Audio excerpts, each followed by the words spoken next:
Olá, pessoal. Sejam bem-vindos ao Saúde Mental na Veia.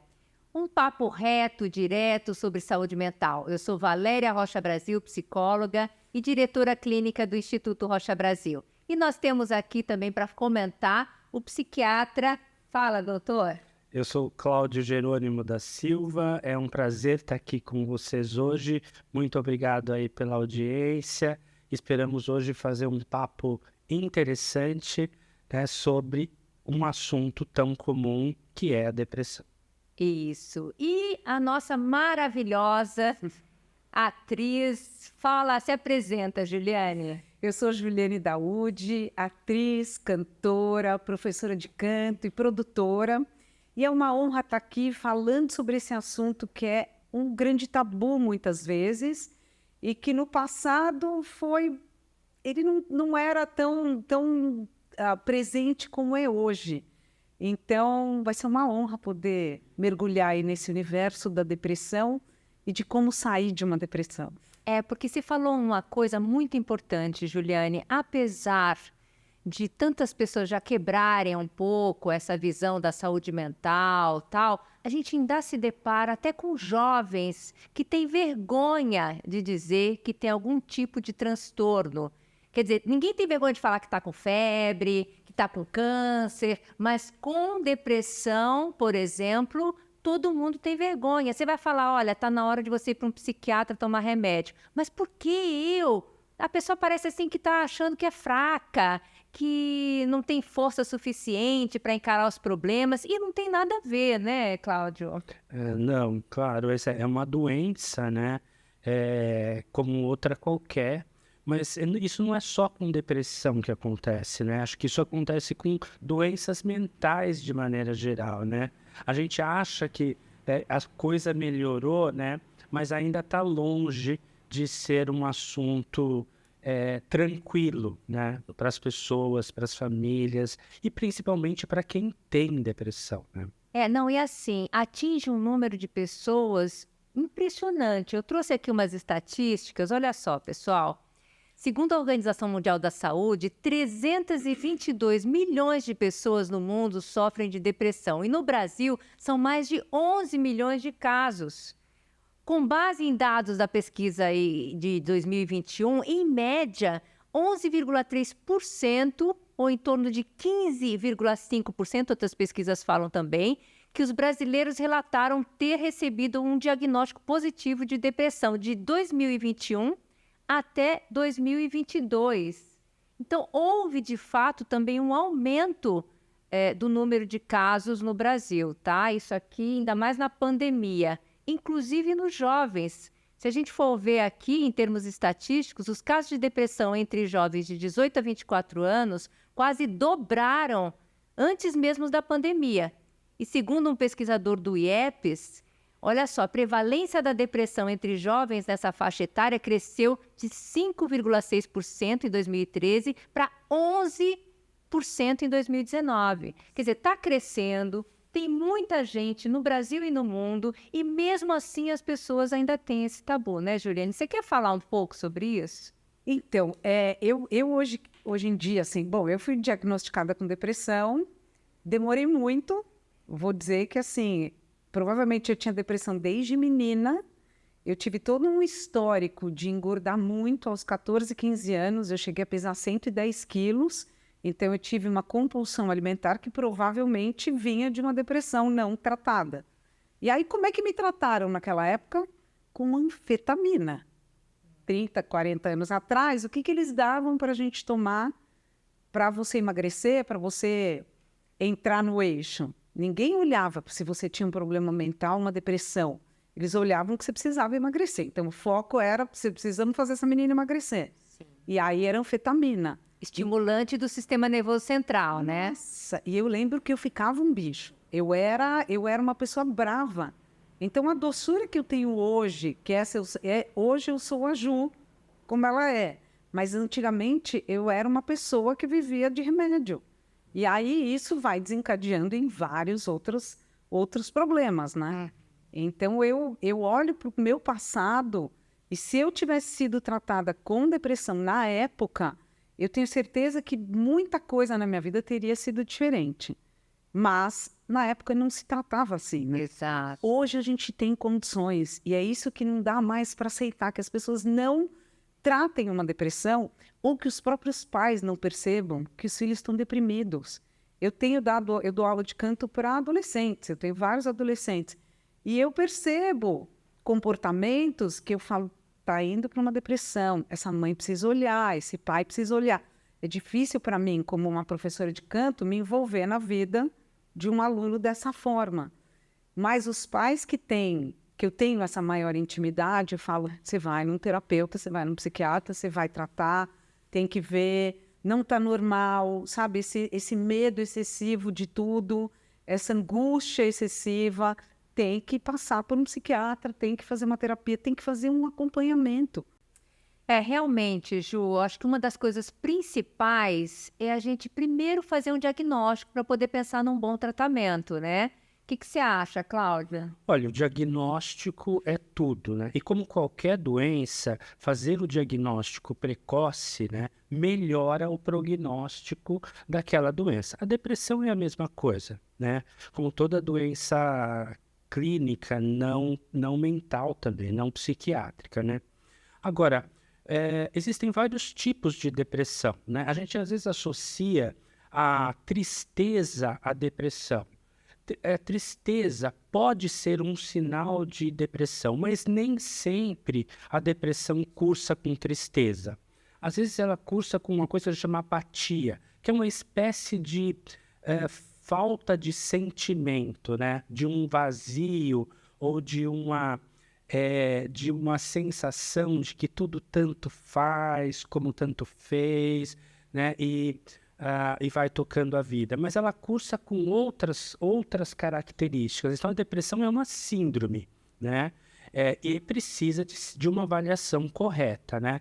Aí vem outros sintomas, né, da depressão que são muito comuns, né? Como, por exemplo, a falta de perspectiva do futuro, uma certa visão pessimista do agora e do futuro também, né? Uma falta de energia muito grande.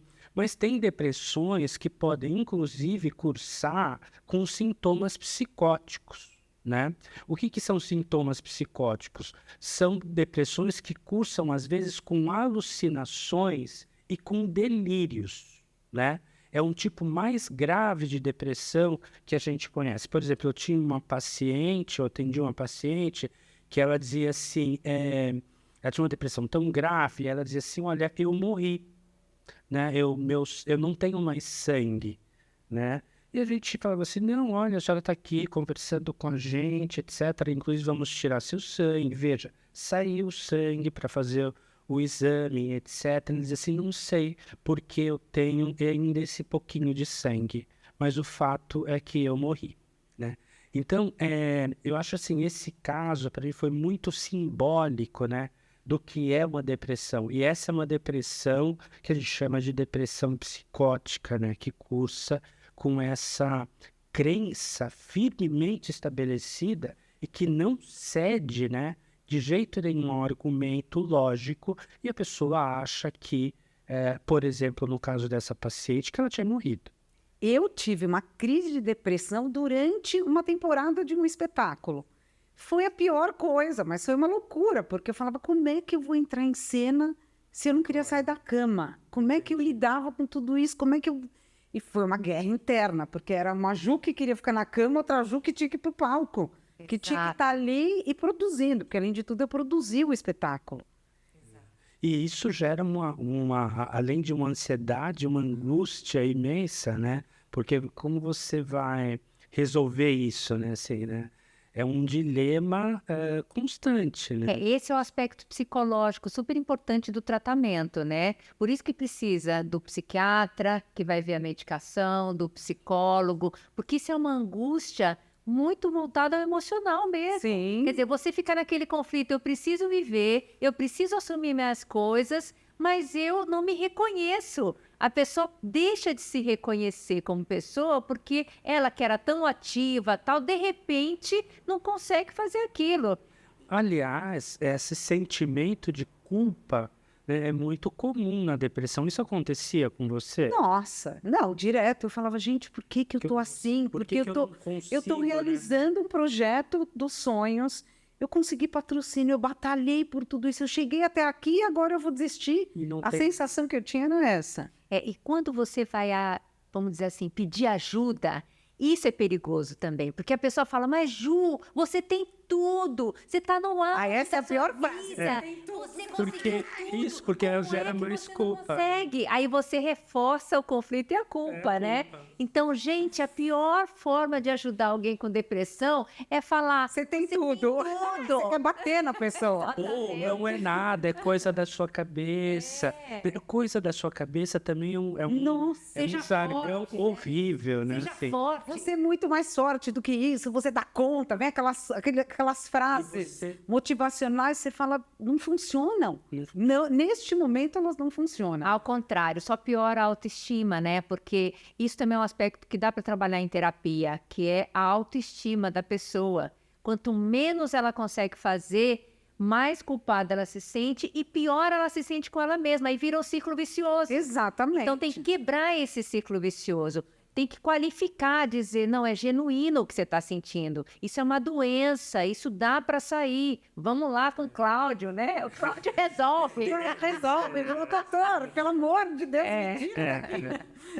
essa desqualificação, né, do que você está sentindo também é bastante perniciosa, né, assim, para o paciente, né? Dizer assim, não, olha, você se pense positivo, né? Você pode sair dessa, como você falou, né? E esquece que a gente está falando de uma doença, como a Valéria. Exato. Eu falo muito assim, sabe? É como se você tivesse com febre. Não adianta você querer correr uma maratona com febre. E isso não te define. Você não está conseguindo, é porque você está com febre. Então eu procuro mostrar para a pessoa que, olha, tudo bem, eu entendo o que você está sentindo, é genuíno, é porque você está doente. Sim. Vamos tomar medicação, vamos fazer o tratamento. Você saindo disso, você volta a ser a Juliane, entendeu? E não seja forte, porque esse é o grande Não, preconceito. seja forte ou pior. É o pior porque você se sente mais fraca ainda, se entra em desespero, e se você não busca uma ajuda de profissionais qualificados, você vai tentar ir pelo caminho da autoajuda, que não vai te tirar. Ou do self-made, né? Mas eu queria levantar aqui um aspecto que você colocou no começo, que foi o uso da anfetamina, né? Eu acho isso relevante e merece um comentário, porque a anfetamina ela é um estimulante do sistema nervoso central e que, quando passa o efeito, gera mais depressão. Então, é muito comum quando as pessoas tomavam anfetamina, ficavam irritadas, ligadas no 220, né? E ao final do dia, acabado, né? Porque aí vinha a depressão, na hora de deitar, aquilo não resolve o problema, né? Justamente porque para tratar a depressão, você precisa reorganizar a bioquímica cerebral, né?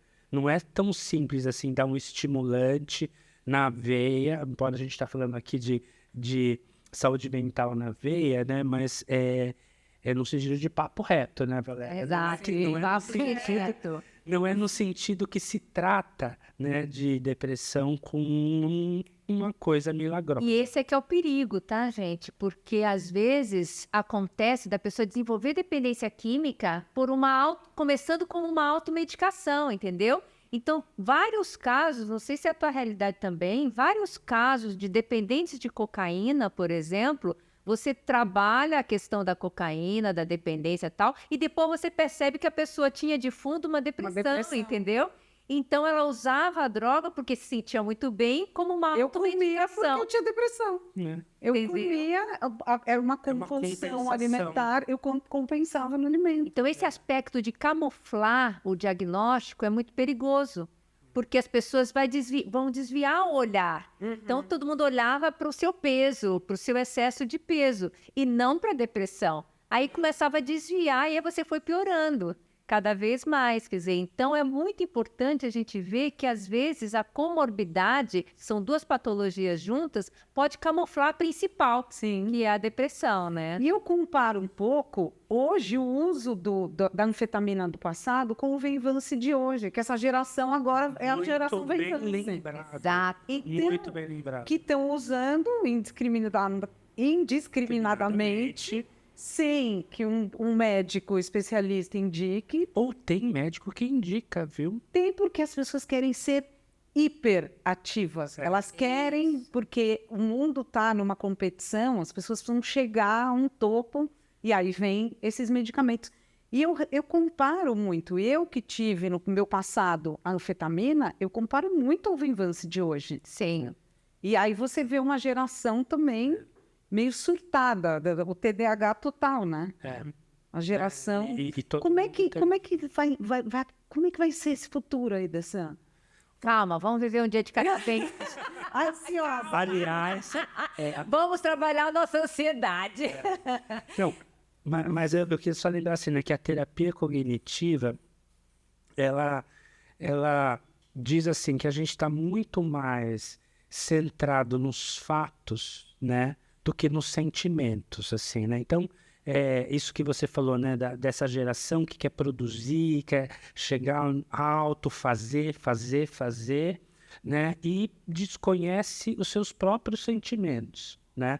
Então, você quando... Isso é muito comum, assim, seu filho tá chorando, você não pergunta assim, ó, o que você tá sentindo, né? Você pergunta o que aconteceu.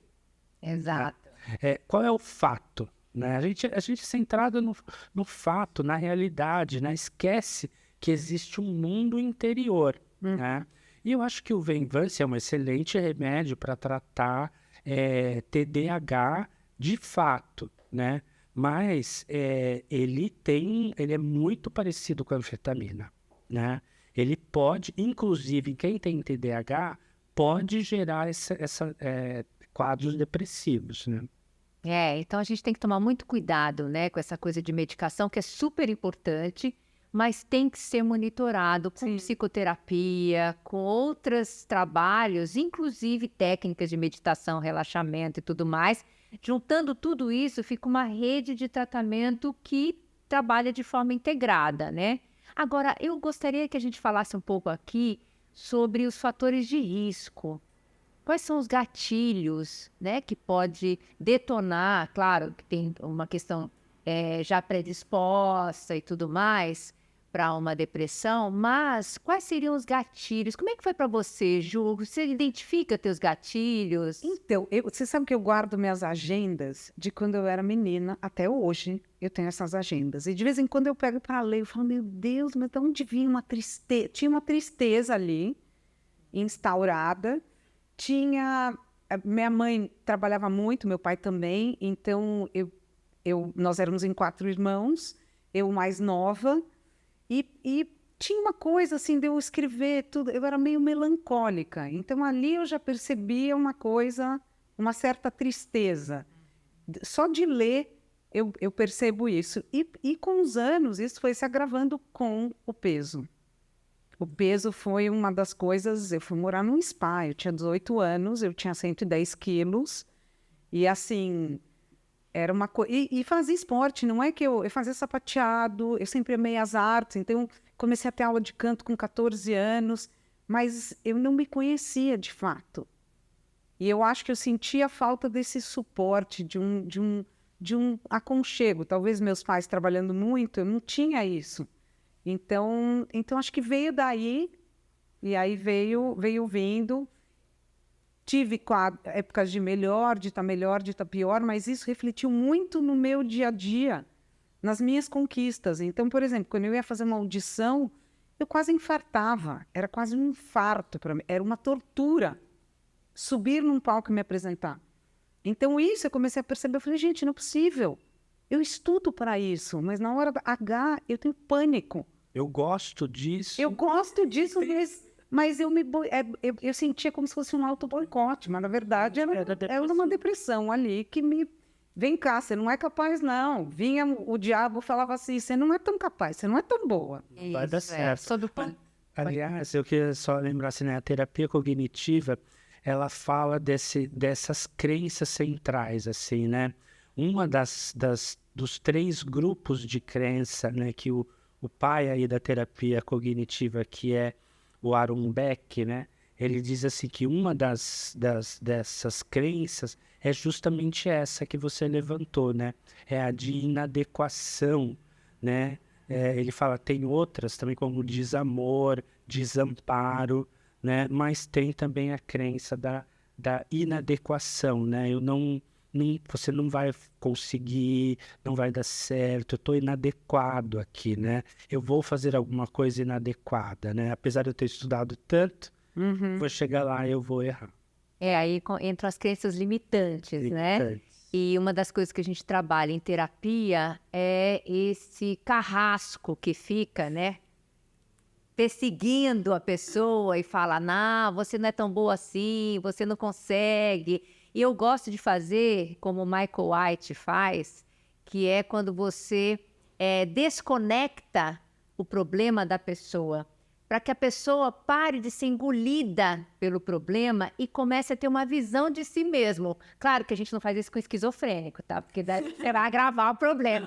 Mas alguém que não tem esquizofrenia, você consegue, né, desconectar. Você fala, eu dou o nome de carrasco. Olha o teu carrasco, espera um pouquinho. Vamos ver quais são os argumentos que o teu carrasco usa para te botar para baixo. Porque um dos pontos fundamentais é a baixa autoestima. Eu gostei desse termo carrasco, né? Assim, tecnicamente a gente chama isso de crença, né? Assim, né? Mas é muito mais fácil. Crença Mas é uma crença. É ruim. Então eu... Vou passar a usar esse termo. Não, é bom, porque daí você começa a dialogar com você mesma, você está dialogando com o teu carrasco.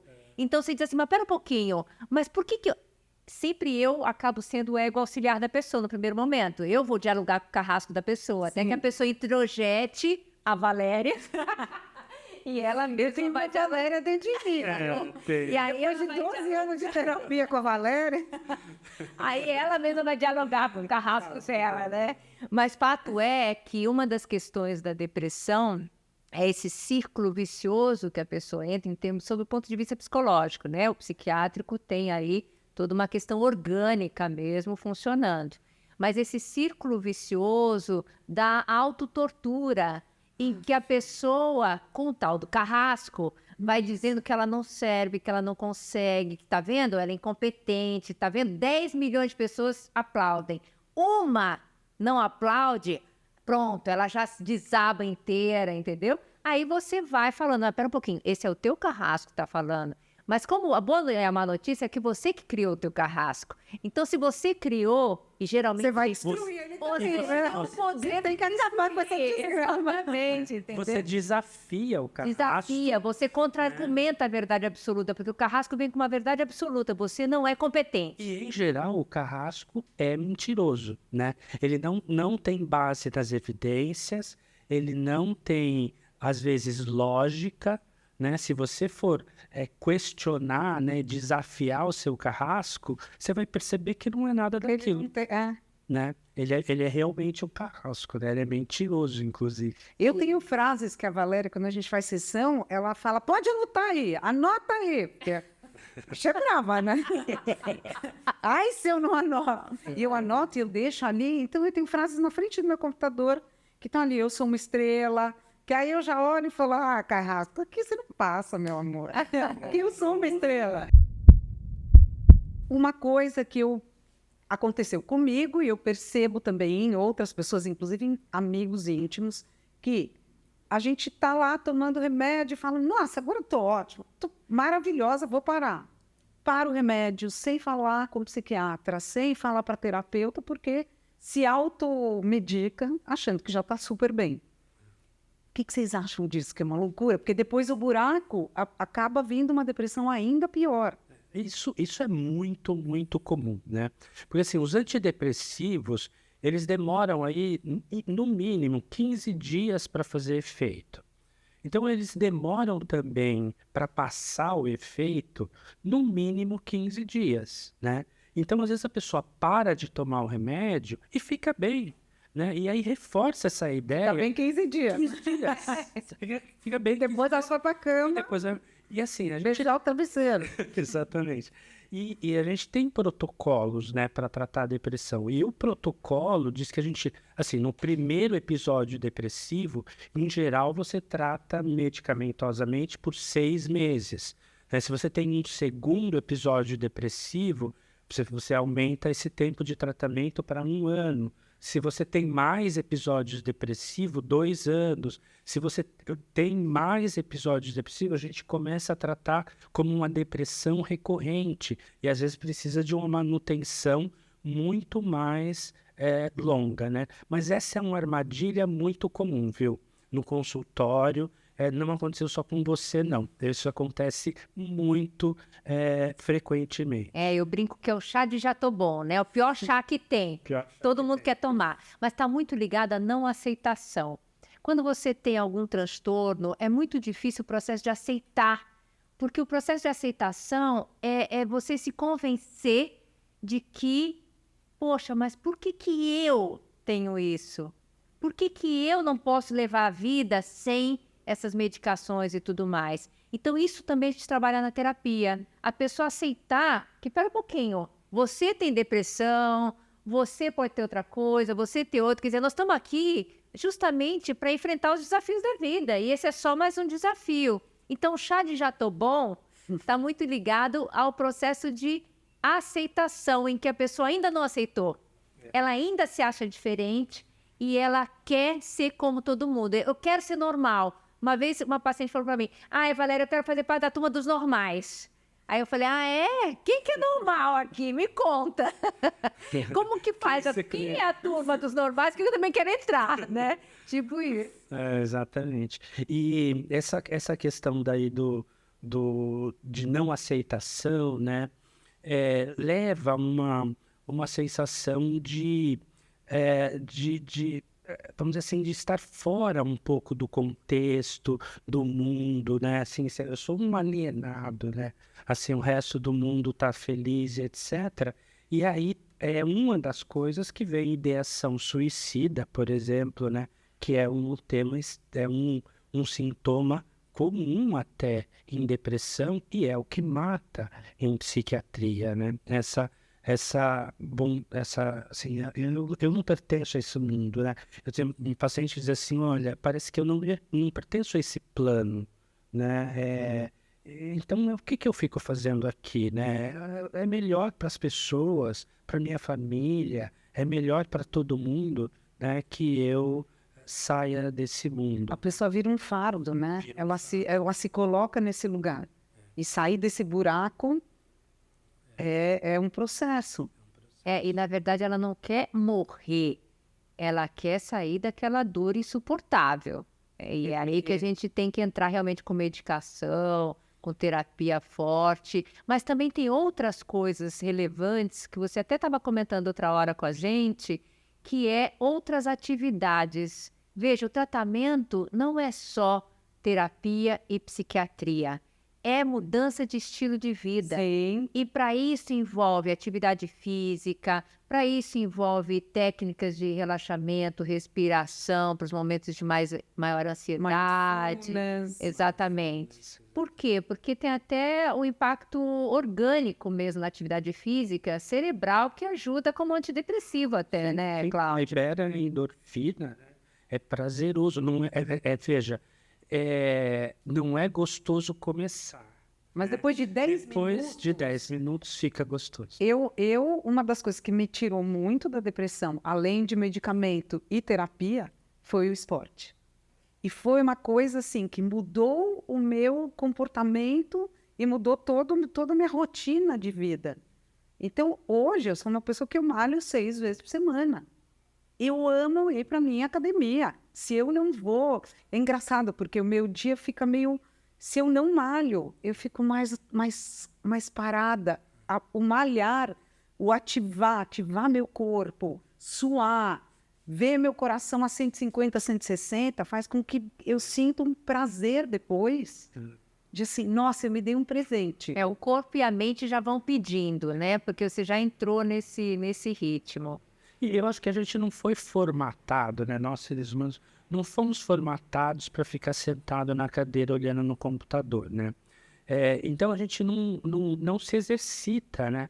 E ao você não se exercitar, você desregula o seu relógio biológico, né? E essa desregulação do relógio biológico predispõe à depressão, né? E à manutenção dos sintomas depressivos, né? Tanto que na história, assim, da psiquiatria, né? Quando ainda não existiam os antidepressivos, você privava a pessoa de sono, né? Porque daí ela não dormia, aí até ficar cansada, aí ela dormia, né? E você acordava no dia seguinte e você ia regulando o relógio biológico e a depressão ia melhorando. Então, o exercício físico ajuda a regular o relógio biológico, né? Por isso que o sono, né, é um dos sintomas da depressão. A gente não falou aqui, mas o sono... Sim. O sono A insônia. Sim. Ou sono excessivo. À noite do olho faz assim, você fica com aqueles pensamentos que não vão embora nunca mais, falar, ai meu Deus. Isso, e o tratamento é regular justamente padrão de sono, padrão de alimentação, né? A coisa básica do físico, depois o psicológico e os outros aspectos do ser humano.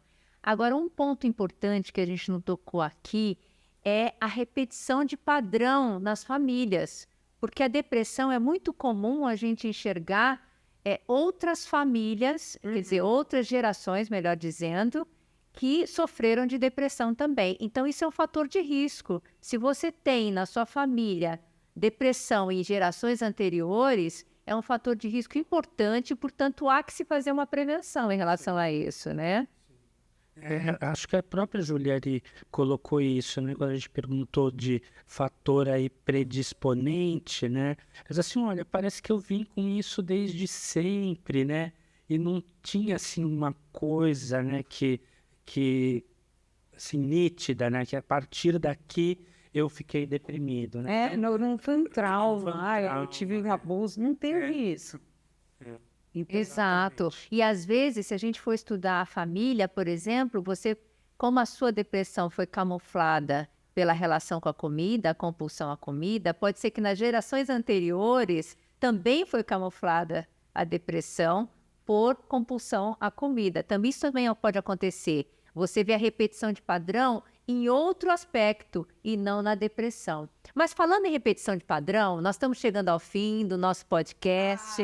Tá tão bom. Saúde mental na veia, gente. Papo reto, direto. Não percam o próximo. Qual que é o próximo mesmo, Cláudio? Olha, o próximo nós vamos falar justamente sobre a repetição de padrões, né, em doença mental. É um prazer estar aqui, foi um prazer conversar com você, Juliane. Muito obrigado, assim, de você vir aqui. Acho que você foi corajosa, né? E você faz um papel, assim, social, né? Que você não tem ideia, assim, como isso ajuda, né? Muito obrigado por vocês terem nos acompanhado e não perca os próximos episódios. Esse foi o primeiro deles, mas vem mais por aí. Saúde mental na veia. Hoje, Juliane Daúde maravilhosa. Ju, fala aí as últimas coisas, as últimas considerações. Nossa, agradecer estar aqui e poder expor a minha história para ajudar outras pessoas, junto com dois profissionais tão capacitados que estão levando esse assunto aí mundo afora. E é isso, se a gente não falar, se a gente se calar, as coisas não tendem a melhorar. Falar é o que vai fazer as pessoas se reconhecerem, estou deprimida, não estou, meu filho está deprimido, minha filha. Então, se você tem qualquer questão, fica de olho e busque ajuda. A vida, ela passa assim. Se você perde anos da sua vida com depressão, lá na frente, e descobrir lá na frente, como eu descobri depois de muitos anos, você vai ver que muitos anos da sua vida podiam ter sido muito melhores. Então, esse é o meu recado. Maravilhosa, te admiro muito. Muito obrigada, Ju. Você como formadora de opinião, está quebrando tabus. E nós não podemos, gente, esconder Depressão é só mais uma doença como tantas outras. A pior coisa é você ter vergonha disso. Ninguém tem vergonha quando tá com febre, né? Então pronto, vamos encarar, vamos quebrar tabus. Falem, peçam ajuda. Como a Juliane aqui que falou e quebrou o tabu. É isso aí. Muito Muito obrigada. Obrigada, querido.